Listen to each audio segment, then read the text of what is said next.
नमस्कार जी। सत साहेब। क्या नाम है जी आपका? आयुषी वाघमारे। आयुषी, कहाँ से आए हैं आप? मैं उज्जैन एमपी से हूँ। संत रामपाल जी महाराज से आपने नाम दीक्षा कब ली? मैंने 25 मई 2014 में नाम दीक्षा ली थी संत रामपाल जी महाराज जी से।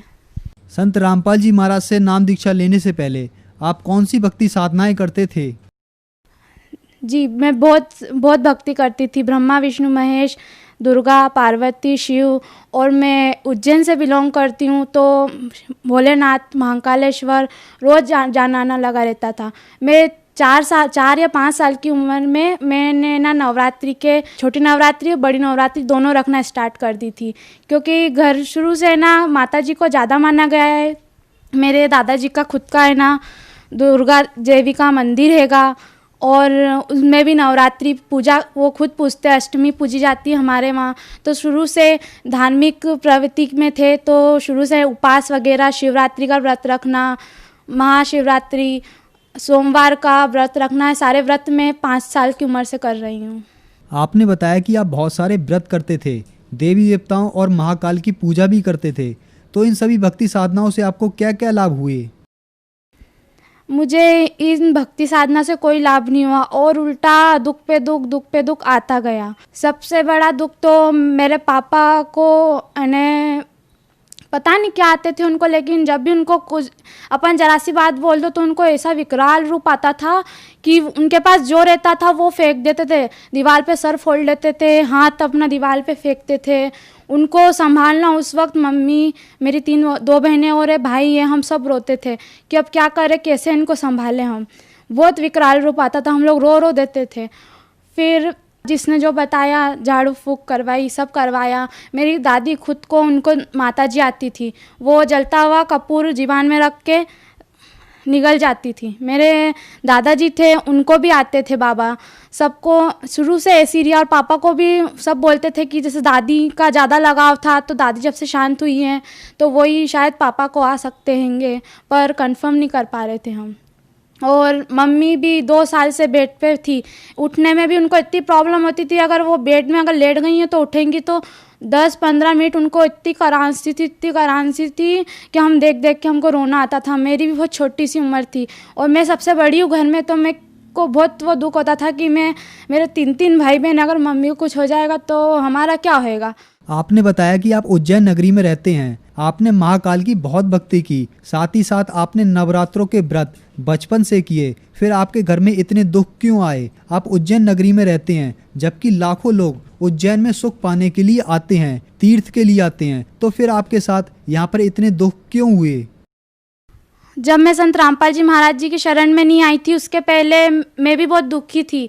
और मैं यही बोलना चाहती हूँ कि आप भी सब बहुत दुखी हो। अपने मन में आप सोचते हो हम इस भगवान की पूजा करते हैं, उस भगवान की पूजा करते हैं, लेकिन आप मन से संतुष्ट नहीं हो। आपकी आत्मा अंदर से बोलती होगी कि वो परमात्मा कौन है, जिसको आप पाने की मन में वो ललक रहेगी आपके मन में।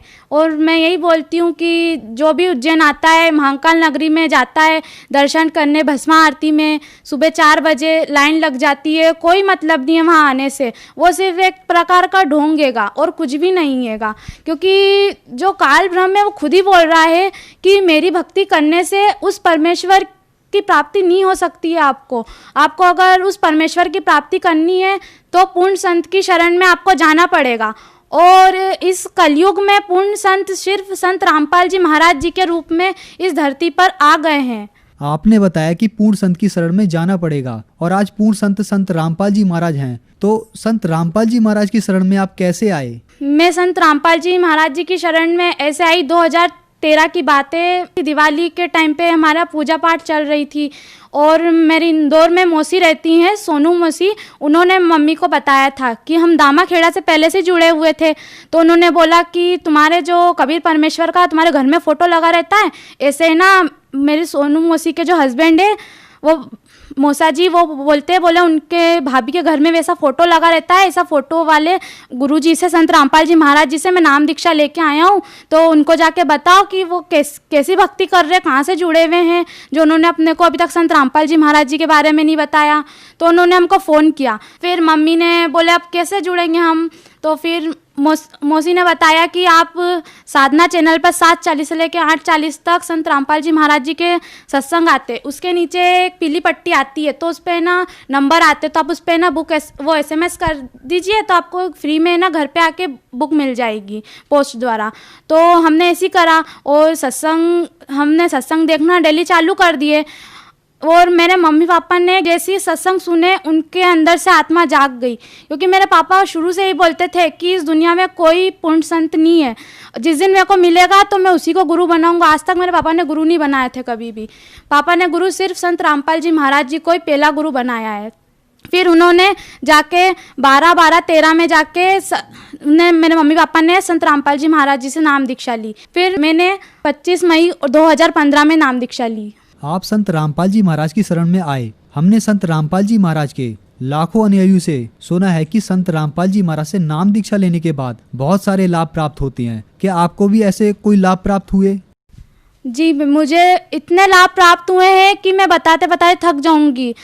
बहुत लाभ प्राप्त हुए। सबसे बड़ा लाभ तो ये है कि मेरे पापा को पैरालिसिस अटैक आ रहा था, वो संत रामपाल जी महाराज जी ने रोका है। हम पेशी पे जाते थे हिसार, सुबह 7 बजे ट्रेन थी। हमारे साथ वाले लोगों का फ़ोन आया कि अपने को जाना है शाम को। फ़ोन आया एक दिन पहले, तो पापा को हमने बोला, सुबह 5:30 बजे थी। मम्मी ने टिफ़िन बनाने के लिए उठी कि मैं टिफ़िन बना दूं। देखा पापा को तो पापा ऐसे रो रहे कंबल में मुंह डाल के कि पूछो मत। हम उनको देख के हमको भी रोना आ गया। मैंने क्या हुआ पापा? तो बोले ना मेरे हाथ काम कर रहे ना पैर काम कर रहे। मैं कुछ भी नहीं, उनके खाली मुंह से बोल रहे थे और आंसू टप टप टपक रहे थे। मेरे पापा कभी नहीं रोते हैंगे, लेकिन उस दिन वो रो रहे थे तो हमको भी बहुत रोना आया। फिर हमने बोला क्या करें अब। वो हमने बोल दिया था हमारे साथियों उनको कि हमको हिसार जाना है। फिर हमने है ना संत रामपाल जी महाराज जी का प्रसाद खिलाया, चंदा अमृत पिलाया। आधे घंटे के अंदर 6 बजे मेरे पापा उठ के खड़े हो गए और है ना हम पेशी करने चले गए। और वहाँ से जब हम आए फिर पापा का दर्द चालू हो गया। फिर 5 दिन का हम सफ़र करके उज्जैन आए थे। उज्जैन आने के बाद वापस दर्द चालू हुआ 2 बजे दोपहर में। तो मम्मी ने बोला कि एक बार डॉक्टर को अपन दिखा लेते हैं कि आखिर दर्द क्यों हो रहा है। जब डॉक्टर के पास गए तो डॉक्टर ने बोला आईसीयू का पर्चा ला के दो। तो हमने बोला हम कहाँ से ला के देंगे आईसीयू का पर्चा, ये हमारे भगत जी तो वहाँ से आ रहे हैं, वो हिसार पे से पेशी करके आ रहे हैं। तो बोले ऐसा हो ही नहीं सकता हैगा, ये तो पैरालिसिस का मरीज़ था, इसको किसने करा ऐसा। तो वो जो डॉक्टर साहब हैं उनको पहले से पता है कि हम सतगुरु रामपाल जी महाराज जी की शरण में हैं। तो उन्होंने यही बोला, बंदी छोड़, सतगुरु रामपाल जी महाराज जी की जय। जो आपके जो गुरु हैं उन्हीं ने इनको बचाया, नहीं तो आज ये इंसान नहीं रुक सकता था। पैरालिसिस अटैक था बहुत बड़ा, उनने उनके ऊपर आशीर्वाद रखा है जो उनको बचा लिया है। दूसरा ये था कि जब मेरी मम्मी काल की भक्ति करती थी मम्मी, तो उनसे उठा नहीं जाता था। उठने के पहले भी 10 मिनट ना करांसी रहती थी, लेकिन जब से मम्मी ने नाम दीक्षा ली है आज वो बिल्कुल स्वस्थ है। उनके शरीर में 6% खून है खाली, और ना विटामिन है ना कैल्शियम है, कुछ भी नहीं है। डॉक्टरों ने यही बोलते हैं कि जी कैसे रही हैं। वो आज बंदी छोड़ सतगुरु रामपाल जी महाराज जी की शरण में है, इसीलिए आज वो भी जिंदा है। मैं शुक्र अदा करती हूँ सतगुरु रामपाल जी महाराज जी का, जिनने हमको मेरे मम्मी पापा को जीवन दान दिया है। मैं जब छोटी उम्र की थी, जब से ही मैं बीमार चलती आ रही हूँ। काल की इतनी भक्ति करने के बाद भी बहुत बीमार थी। लेकिन जब से मैंने 14 से मालिक की नाम दीक्षा ली है, सिर्फ मेरे को मामूली सा बुखार आता भी है। मालिक का चंदा अमृत पीती हूँ, प्रसाद खाती हूँ, मेरा बुखार कहाँ चले जाता है मेरे को नहीं मालूम पड़ता है बिल्कुल भी। एक बार ऐसा हुआ, मैं कॉलेज जा रही थी और हमारा इंदौर गेट पे उज्जैन में हाईवे रोड पे घर हैगा। पहले अब 4 लेन रोड बन गया, लेकिन पहले 4 लेन रोड नहीं था। उधर से ट्रक जाते थे, मैं एक ट्रक उधर से आ रहा था, एक ट्रक इधर से जा रहा था, बीच में मैं थी साइकिल से। सब बोलते हैं लड़कियां आज मर गई, सब बहुत सारे लोग इकट्ठे हो गए थे वहाँ, और मैं निकल के आ गई। ऐसा लगा जैसे किसी ने मेरे को उठा के ट्रक के बाहर रख दिया हो। हम पापा यही बोलते थे को बंदी छोड़ सतगुरु रामपाल जी महाराज जी ने आज जिंदा बचाया है। दूसरी बात ये लाभ हुआ, मैं एक दिन मेरी बहनों के साथ शाम के टाइम पे मार्केट जा रही थी, पीछे से एक काला सांड आता है और मेरे को जोर से फुनकार मारता है। तो मुझे नहीं पता था कौन था वो। मैंने पलट के देखा तो मैंने उसको देखा, लेकिन पास में दुकान वाला बोलता तू इतनी डर क्यों गई, तेरे पास कोई भी नहीं है। और मेरे को काला सांड दिख रहा था, लेकिन और किसी को काला सांड नहीं दिख रहा था। मेरे घर पे आके बताया, मम्मी बोलती वो काल था, तेरे को लेने आया था, तू बंदी छोड़ सतगुरु रामपाल जी महाराज जी के शरण में थी तो तू बच गई, नहीं तो आज तू चली जाती। मैंने छोटी क्लास से मैं जब भी स्कूल में एग्ज़ाम मीटिंग वगैरह रहती थी तो मम्मी पापा जाते थे तो सब मैडम शिकायत करती थी कि ये पढ़ती नहीं है, पढ़ती नहीं है। मैं बहुत परेशान थी। मेरे मम्मी पापा ने पढ़ने लिखने के चक्कर में मेरे को खूब झाड़ फूँक करवाया कि उनका धागा परीक्षा आती, वहाँ का धागा बन जाता मेरे हाथ में, वहाँ का प्रसाद आ जाता कि तू पढ़ेगी ताकि, लेकिन कोई फ़र्क नहीं होता है। लेकिन जब से मैं सतगुरु रामपाल जी महाराज जी के शरण में आई हूँ, आज मेरे 70% से ऊपर ही जाते, कभी नीचे नहीं आते हैंगे। और आज सब सर मैडम यही बोलते हैं कि ये इतना अच्छा पढ़ती है। जो ही सर मैडम पहले बोलते थे कि ये बिल्कुल पढ़ती नहीं है, इसको पढ़ना लिखना छुड़वा दो। आपने बताया कि आपने संत रामपाल जी महाराज से नाम दीक्षा ली और आपका परिवार जो कि बहुत सालों से दुखी था उसको बहुत सारे सुखों का अनुभव हुआ। तो संत रामपाल जी महाराज से नाम दीक्षा कैसे ले सकते हैं? सतगुरु रामपाल जी महाराज जी के सत्संग कई चैनलों पर आ रहे हैं। उनके नीचे एक पट्टी आती है, उस पट्टी में आश्रम का नंबर लिखा रहता है, आप उस पे फ़ोन लगाकर कांटेक्ट कर सकते हैं। आप जिस ज़िले में रहेंगे, जिस गांव में रहेंगे, वहाँ का आपको बता दिया जाएगा। अब हर जिले वाइज नामदान सेंटर खोल दिए गए हैं, आप वहाँ जाकर नाम दीक्षा लेके प्राप्त कर सकते हैं। धन्यवाद जी। सत साहिब।